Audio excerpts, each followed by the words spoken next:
Ladies and gentlemen, welcome back to the Big Fight Field channel where we speak the truth, we're honest, and we give our takes on the Miami Dolphins. And don't worry, ladies and gentlemen, this is a podcast of celebration. This is a podcast where we get to look back at things and where things went wrong with the Miami Dolphins and Chris Grier, because it has been a long time coming, and the day finally happened yesterday on Halloween, where the Miami Dolphins fired general manager Chris Grier.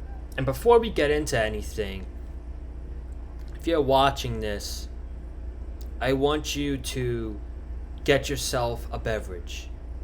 Get a cold drink. If you want it to be an alcoholic drink, that's fine. Just drink responsibly. It's the weekend. And just cheers. I'm drinking a soda. I'm drinking a Pepsi. Pepsi's my favorite drink. And this is the time to celebrate if you're a fan of the Miami Dolphins. And I am so happy, relieved that Chris Grier, after being in part of the Dolphins organization for 25 years and the general manager for 9 years, that we are finally done with Chris Grier. Cheers.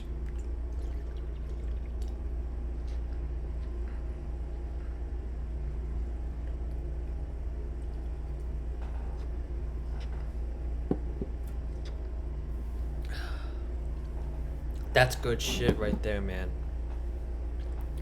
Pepsi is some good shit. So, we're really not gonna get into like the whole promotion of and all that stuff. You guys know the deal. If you haven't already, be sure to go ahead, check out the post-game podcast of the Dolphins losing 28-6 to the Baltimore Ravens, and that it's gonna be known as the game that got Chris Grier fired. And that's it. That game against the Baltimore Ravens on Thursday night was the game that broke the straw that broke the camel's back. And this was yesterday, a statement put out by the Miami Dolphins. This was around 11:30 yesterday. This is from Stephen Ross, the owner of the Miami Dolphins. This morning, I made a decision along with general manager Chris Grier to mutually part ways. That is a nice way of saying firing Chris Grier. I have incredible respect for Chris and his family, and I want to thank him for his many contributions to the Miami Dolphins over the past 26 years. As I assessed the state of the team and in my discussions with Chris, it became clear to both of us that change could not wait. We must improve in 2025, 2026, and beyond. And it needs to start now. Champ Kelly will serve as interim general manager effective immediately, and we will begin our search process for a new general manager. I want to thank Champ for stepping up and his commitment to the Dolphins' success this season. There is a lot of football left to play, and we all need to fight even harder. I have always been and remain committed to building a winning team that consistently competes for championships. I am incredibly proud of our leadership as an NFL organization, sure, and continued commitment to the community. But our performance on the field and our team building process has not been good enough. There are no excuses. I want to thank the fans for their continued support and passion for this team. Passion for all these years, yet we haven't won a playoff game in 25 years. And we've done our part, and it's the organization who hasn't done their part whatsoever. You deserve a championship caliber team you can be proud of. There's much work ahead to return the Dolphins to sustain success. And that work begins now. Finishing the season strong, evaluating all areas of our football operation, and moving forward with a clear vision for the future. So like I said, us fans, we have poured in our heart and soul into this team. I have poured in my heart and soul into this team for the longest of times. Buying merchandise, investing my time into the Miami Dolphins every Sunday, whenever they play Thursday night, Monday night, jerseys, my entire room is Miami Dolphins. I bleed aqua and orange. Buying tickets to go to games. I'll be at MetLife Stadium December 7th with Alyssa. I'm very excited to go. I love the Dolphins. Even though we suck, I'm very excited to go. And the Jets suck too, so that is going to be a very key game, by the way, for the draft. For people that want the Dolphins to lose and get the best draft pick possible, that's going to be a very key game because both the Dolphins and the Jets, I think, are going to be picking top 5 this year. I really do. But merchandise, tickets, people travel to go to training camp, travel to go to away games. Do you know how many Dolphins fans were at Mercedes-Benz last week in Atlanta? Still, when the team was 1-6, there were so many Dolphin fans at Mercedes-Benz last week. It was very impressive. So we, as a fan base, have done our part. The organization has not done their part in 25 years. Chris Grier, in his time with the Miami Dolphins, has not done his part at all.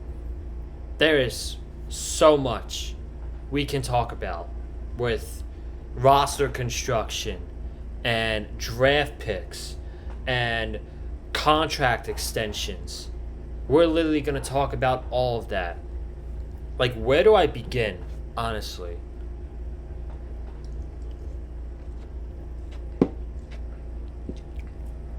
I think I want to start with roster construction.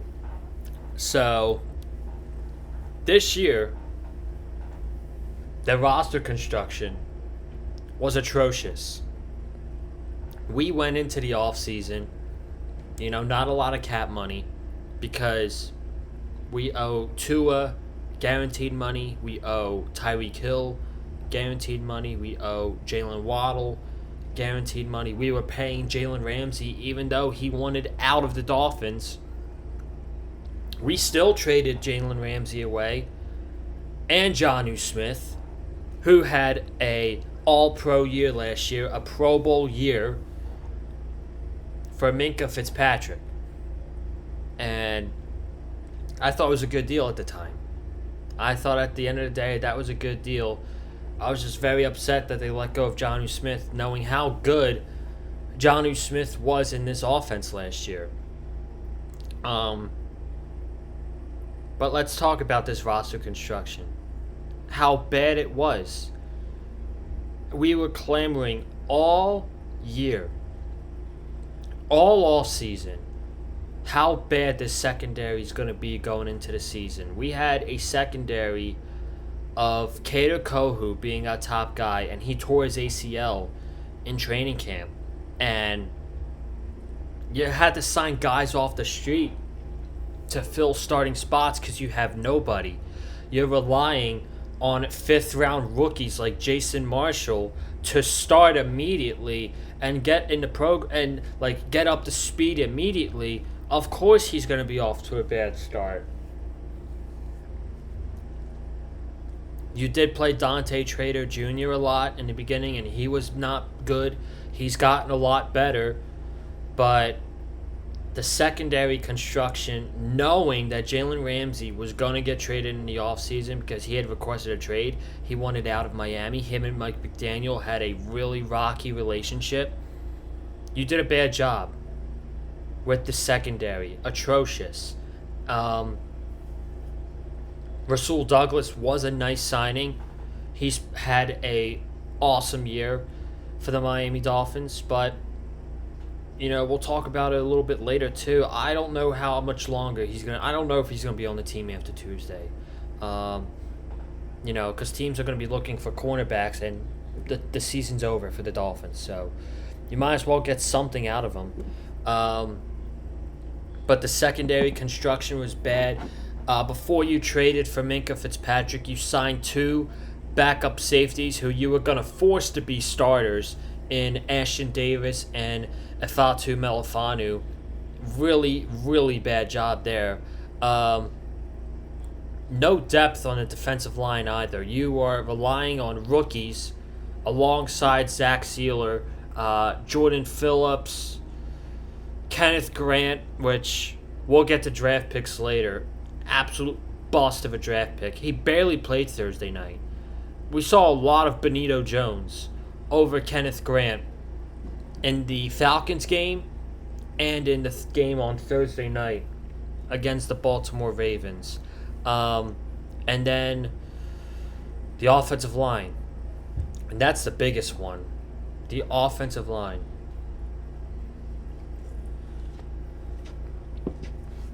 How did Chris Grier vision fixing the offensive line going into this season? Okay, Teron Armstead retires. You got our left tackle in Patrick Paul. Awesome. He's our left tackle for the future. Aaron Brewer is your right tackle, is your center for the future. But how do you fix the guards? What was Chris Grier's idea for fixing the offensive line? Drafting a rookie in the second round who's been nothing but dog shit, and drafting a guard coming off an Achilles injury who's played a total of 3 plays all year because he got hurt after 3 plays in the first game of the season against the Indianapolis Colts, signing James Daniels. And you have another injury-prone offensive lineman in Austin Jackson, who's had 1 healthy year in 2023. And he's been hurt every season besides 2023. This man has gotten hurt. You really messed up giving him a contract extension over Robert Hunt. And you paid Jackson 3 years, $36 million, team-friendly contract. But it's a contract he didn't deserve. He did not deserve to get paid. He barely stays on the field. He had a good season in 2023, but again, you paid him because of 1 good season. And you did that with someone else too, which we will talk about. But listen, 2025 is not the only bad roster construction that Chris Grier's had. In 2022 and 2023, on paper, you had a really good roster. You bring in, you trade for Tyreek Hill, which was the biggest move of the 2022 offseason. You give Tua the best tackle in the NFL at that time, Teron Armstead. You got a young defense. You trade for Bradley Chubb and the trade deadline in 2022. But let's be real. In the 2022 and 2023 season, on paper, it looked like a really good roster. It really did. But the results didn't show up on the football field because this team got exposed for not being a physical football team. This team got exposed for not being able to go on the road in cold weather games late in the year and win those games. This team got exposed that, they collapsed late in the season twice in 2022 and in 2023. 8-3 in 2022, they finished 9-8, barely made the playoffs, and lost in the first round. 2023, they were 9-3, blew the division to the Buffalo Bills, lost in the first round to Kansas City Chiefs in -4-degree weather. So, The roster looked good on paper, but in general, this team was not built to go on the road and win late in the season. This team was not built to make a run in the playoffs. This team was not built to be physical. Whose fault is that? That's the general manager's fault. That's Chris Grier's fault, ladies and gentlemen. And there was multiple occasions that this guy could have been fired and the organization just chose not to fire him. He could have been fired after the 2021 season when you chose to fire Brian Flores and keep Tua. You could have fired Chris Grier, but what did you do? You made Mike McDaniel work with Chris Grier and work with Tua Tagovailoa. You could have fired him. You should have fired him after last season. That's when you should have fired Chris Grier. Was after last year where the team went 8-9 and he refused to address backup quarterback because Tua got a concussion the second week into the season and he was gone for 4 weeks, and our quarterback carousel was horrendous. Tim Boyle, Skylar Thompson, Tyler Huntley, awful. Just awful that your game plan, if Tua went down, which he did go down, your game plan was Skylar Thompson. And Skylar Thompson was absolutely putrid. He was putrid for the Miami Dolphins.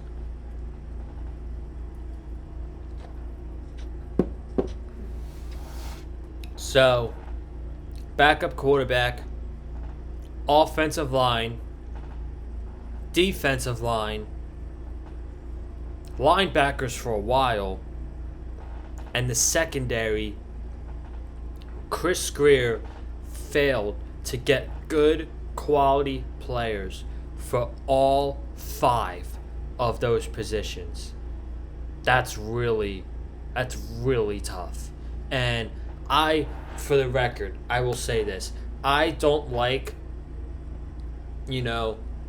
celebrating when people lose their jobs. You never want that to happen. For somebody who is as bad at their job as Chris Grier is, it deserves to happen.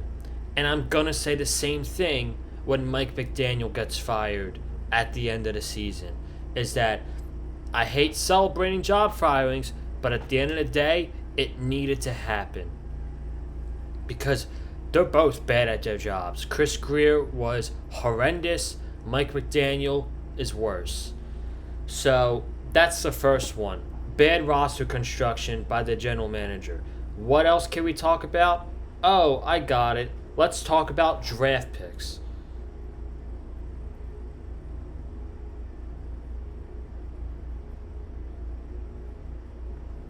I'm going to look it up right here. I had it earlier, but I lost it.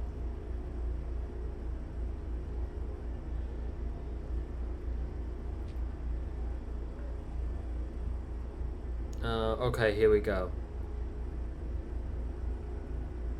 So, draft picks. This is going to be a fun one. Chris Grier took over for the Miami Dolphins as general manager in 2016.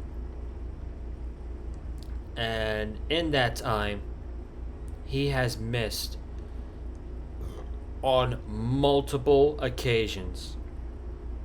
He has traded picks when he didn't need to. He lost first round picks in tampering. He has had multiple first round picks and failed all 3 of the picks. And I will give it to him. He's had some good ones. He's had some really good ones, which we'll get to.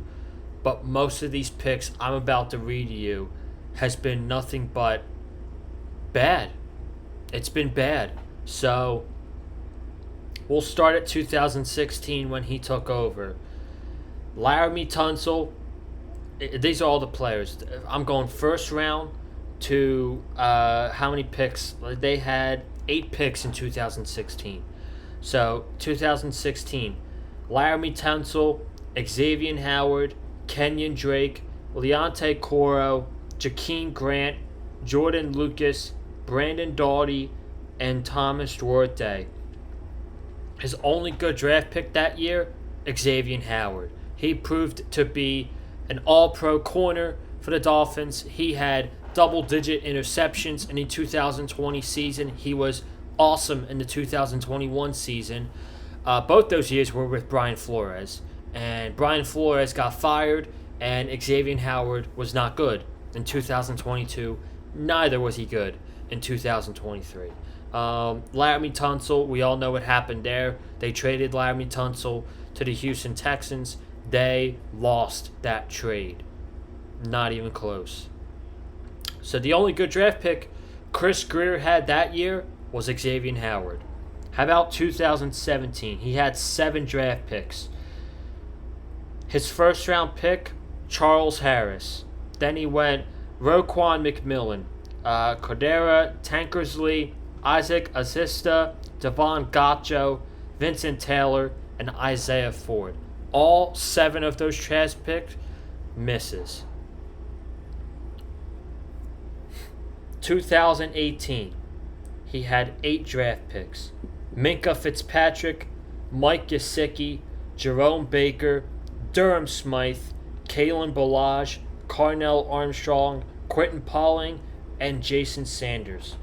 Minka Fitzpatrick requested a trade 1 year after he played for the Miami Dolphins. He was not happy at all with the current regime that they had with Adam Gase. And that's another thing I should mention too. He was the general manager for 9 years, and he's gone through 3 head coaches. That's not normal. That is not normal at all for an NFL general manager to go through 3 head coaches in 9 years.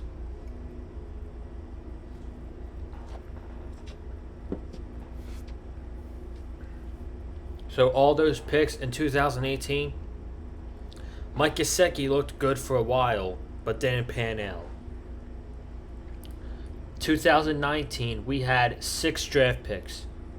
Christian Wilkins, Michael Dieter, Andrew Van Ginkel, Isaiah Prince, Chandler Cox, and Myles Gaskin. Christian Wilkins and Andrew Van Ginkel were awesome draft picks. You want to know what the problem was with that one? Chris Grier was unable to retain Christian Wilkins or Andrew Van Ginkel after the 2023 season. Couldn't keep either of them. Because didn't have the money. Didn't have the money to pay Christian Wilkins, but he did have the money to pay Andrew Van Ginkel, and he didn't pay him. Awful. The Vikings only gave him 2 years, $20 million. Instead, he paid Shaq Barrett 1 year, $9 million. You want to know what Shaq Barrett did? He retired right before the season started. Nice job, Chris. 2020. Oh my goodness. This is a draft where you just want to rip your hair out with these picks. And this is really his worst year drafting as the Dolphins general manager. This was absolutely, oh my God. It's knots in your stomach. You just want to puke. He had 3 first-round draft picks. 3 first-rounders in 2020.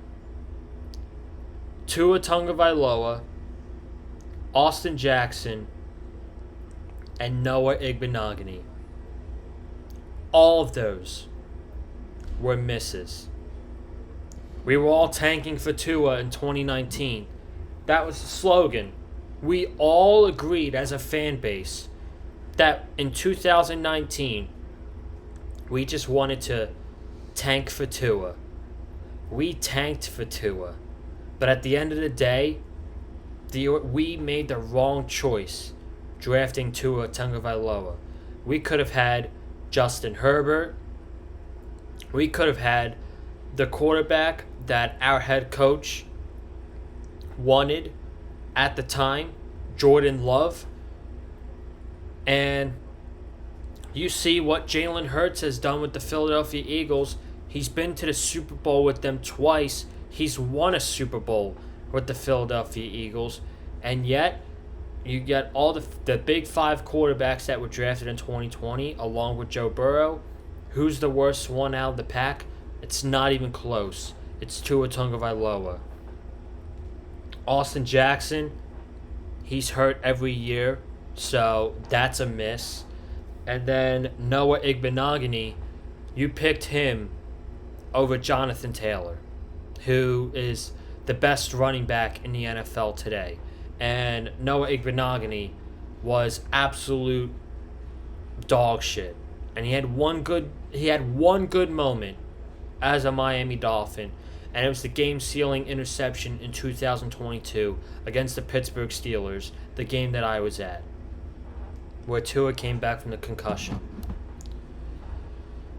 The best player Chris Grier drafted in the 2020 draft was Robert Hunt.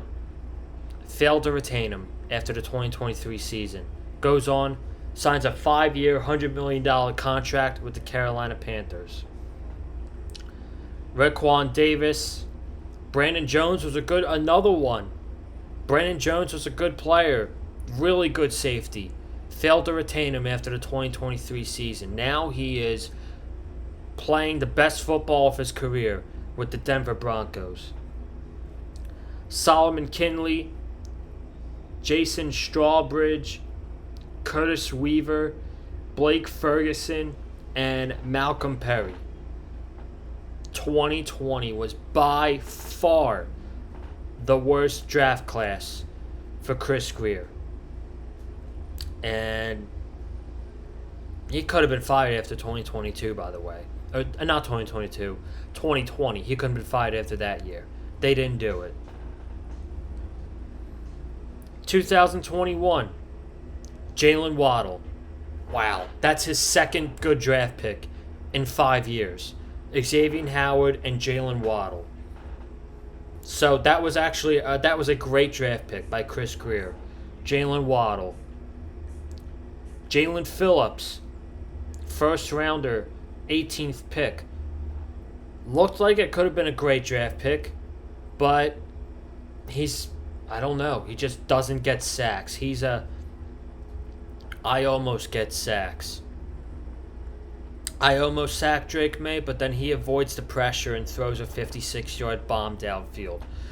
I almost sacked Justin Herbert to win the game, but he gets out of me like he stole my lunch money, and he goes to Ladd McConkey for 40 yards. I almost sacked Lamar Jackson, but then he throws a 35-yard pass to Isaiah Likely to end the first quarter. He just doesn't finish. Javon Holland looked to be an absolute dog, but you couldn't retain him after last season. You didn't have enough money to pay him. He wanted too much money. Now he's on the Giants. Liam Eichenberg, atrocious. Hunter Long, Larnell Coleman, and Jared Dokes. None of them are on the team anymore. 2022, you didn't have a pick until the third round, because you traded all your top picks away for Tyreek Hill. Channing Tindall, Eric Ezukama, Cameron Good, and Skylar Thompson. That was your draft class in 2022. None of those players are on the team anymore. Cameron Good is a special teamer. 2023, Cam Smith in the second round. Nice. Cut him this season because the guy he's not a good football player. You drafted a guy that was not good at playing football. Nice job, Chris. Devon Achane, I'm not even giving you credit for. That's 100% a Mike McDaniel pick. Elijah Higgins and Ryan Hayes, neither of them are on the team. So, yes, We did have a good draft pick in 2023 with Devon Achane, who is looking like he's going to be a top 5 running back in the NFL, but I'm not giving credit to Chris Grier for that one. I'm giving that to Mike McDaniel because he's all about speed. 2024. I'm not ready to say whether yet he was a good draft pick, but Chop Robinson, Patrick Paul, Jalen Wright, Mo Kamara, Malik Washington, Patrick McMorris, and Taj Washington. And then this year, 2025, you draft 2 players in the trenches. They're just not good. Kenneth Grant on the defensive side, who is now losing snaps to Benito Jones, and Jonas Savaiinaea, who is just absolute dog shit. And then you got Jordan Phillips, Jason Marshall Jr., Dante Trader Jr., Ollie Gordon, Quinn Ewers, and Zeke Biggers. So it's not really fair to evaluate the players yet in the 2024 draft or the 2025 draft. But since 2016, Chris Grier had a total of maybe 4 good draft picks in 7 years. That's awful. That's awful. This guy could not draft to save his life. And I don't hate the Tua Tagovailoa draft pick. I don't hate it. Even though we could have gotten better quarterbacks. But again, I don't know how good they would have been in the Dolphins system. I don't know. But I don't regret the Dolphins signing or drafting Tua. And this transitions into my next topic. His worst move in all 9 years, his worst move as a general manager was paying Tua.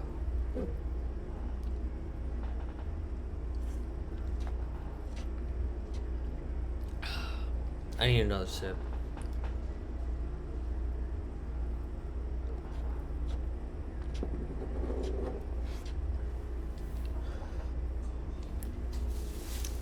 Chris Grier's worst move in 9 years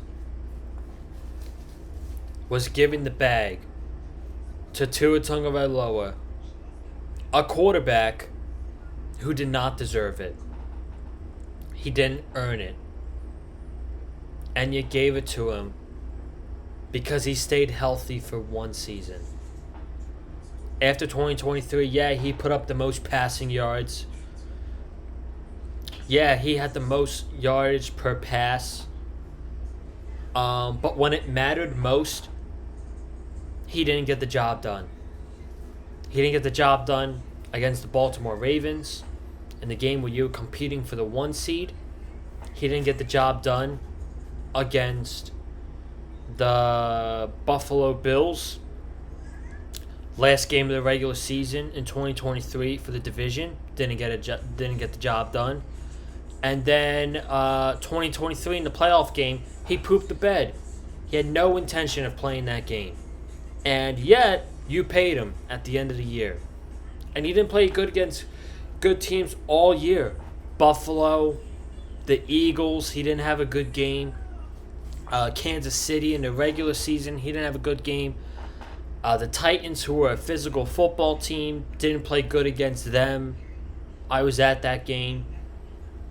Just didn't play good against good teams. Didn't play good against physical football teams. Was good against the bad teams. Was good against Dallas. That's about it. And you paid him because of 1 good season. And he didn't deserve it. And it all went downhill for Tua when he took the microphone at training camp and he shouted out, "Show me the money." All downhill for him since then. But that is Chris Grier's fault for paying this man $53 million a year and allowing Tua Tagovailoa to rob this organization, who he has played like a bottom 5 quarterback in the NFL this season. 15 touchdowns, but 11 interceptions. Second most interceptions in the NFL, right behind Geno Smith. And he has had a lot of bad contract extensions, but that's the top one. Paying Tua when he damn sure didn't need to was the biggest mistake he made of his entire existence as general manager. But paying Tyreek Hill last year, giving him an extension, wasn't a good idea. Giving Jalen Ramsey an extension going into last year wasn't a good idea. He showed you nothing in the 2023 season, and he was underwhelming in the 2024 season. You didn't need to extend Jalen Ramsey. You gave Jalen Waddle a very nice contract. The contract you gave James Daniels was horrible. Zach Wilson, $6 million to be a backup quarterback. At a point, he was the third-string quarterback. So you're paying a third-stringer $6 million. Just a lot of bad contracts all around. Bradley Chubb was another one. Another really bad contract for a player who gets hurt all the time. And Chris Grier was just not good at giving out contract extensions. He was bad at everything. And the worst thing he did was paying Tua. Should have never paid Tua Tagovailoa. Should have let him play on his 5th-year option in 2024. And then guess what? If he had played well last year and he didn't get hurt, you sign him before this season. And if he didn't play well last year, then you move on. Now, you already paid him. Going into 2024, you already paid him. And now, you're stuck with him. Let me look up his contract details. Tua Tagovailoa contract details.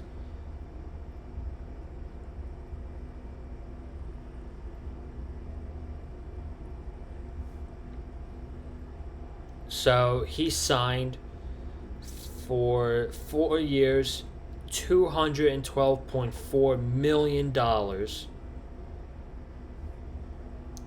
You owe him. You owe him guaranteed money going into next year. This team owes him $56.4 million going into next season. And we really need to move on from him. I'm sorry. I love Tua as a man.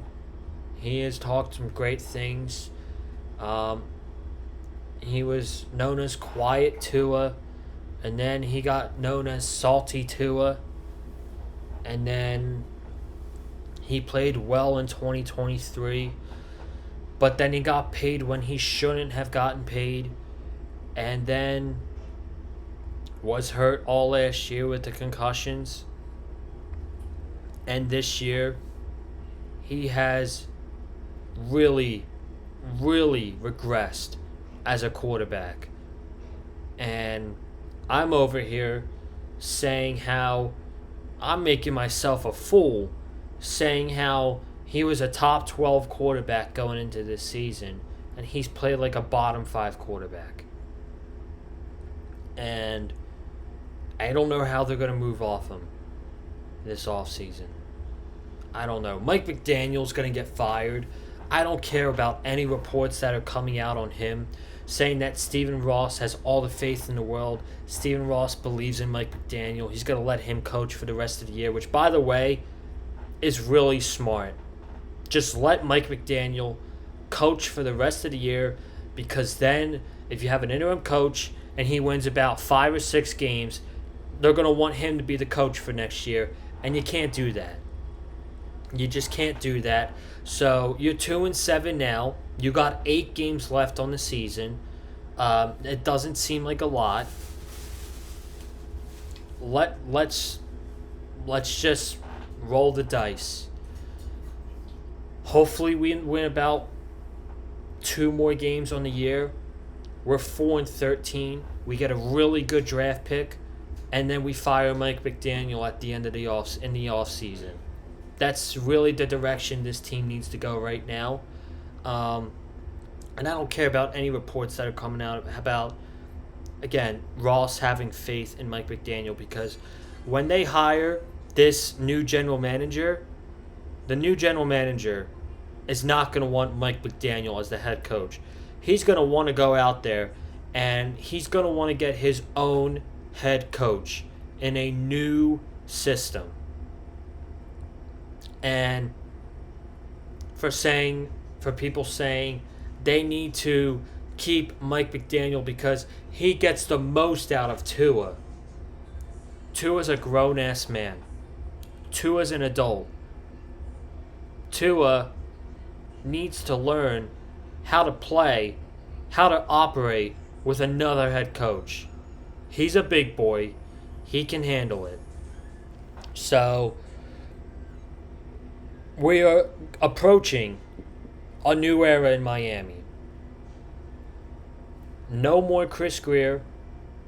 The trade deadline is this week. It's Tuesday. And I think this organization's going to be selling. I don't think Bradley Chubb's going to be on this team. He's garnering a lot of interest from the Philadelphia Eagles. I don't think Jalen Phillips is going to be on this team.